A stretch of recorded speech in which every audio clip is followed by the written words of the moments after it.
We have Lauderdale County Sheriff Billy Solly here to talk about some safety tips for Memorial Day, since that is coming up. So what can you tell us to keep these people safe in the streets? You know, the biggest fear law enforcement has during this opening weekend of summer is persons who choose to hydrate themselves with adult beverages and then operate a motor vehicle or a watercraft. Gotcha. So what do you suggest for those? You know, we want everybody to have a good time, enjoy themselves, but if you're away from home when you do this, make sure you have a designated driver. Please, it's always best to have that designated driver than it is to try to take a chance to get home and have that motor vehicle crash and hurt yourself or someone else. Gotcha. And on the water, what do you suggest for people to do to stay safe? You know, again, it's just like a motor vehicle in that boat, have somebody who is a designated driver who is not impairing themselves with either controlled substances or alcohol.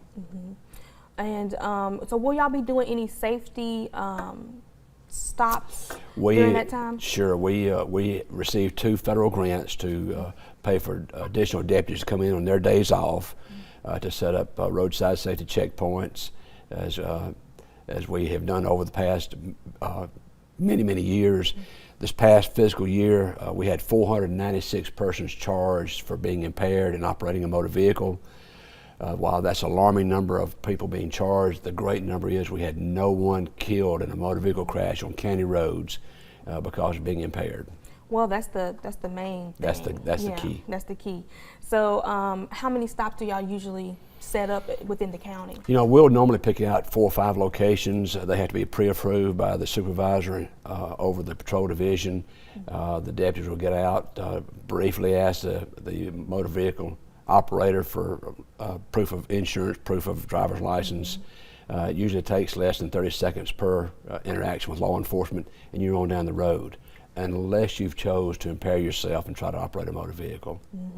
And you know, most of the time when you see those, what we call them roadblocks, but you know, people try to make a U-turn and try to avoid that. But you know, just telling them that it's really just a simple safety, precaution that y'all are trying to do and do your job. Sure, trying to make the roads as safe as possible by removing those persons who choose to impair themselves and then try to operate a motor vehicle. Right. Well, any other safety tips for Memorial Day? You know, that's the big thing is the impairment. Always remember to put on your safety belt, your seat belt, because we have so many people that if they had just wore their seat belt, they would not have been ejected from their motor vehicle and when it started rolling over. And we've had so many people to lose their life because they didn't take that few seconds to buckle up. Right. Well, we just want to remind everybody during the holiday to stay safe and to heed these, safety tips. Have a great time, but be safe. Gotcha. Well, thank you, Sheriff Solly.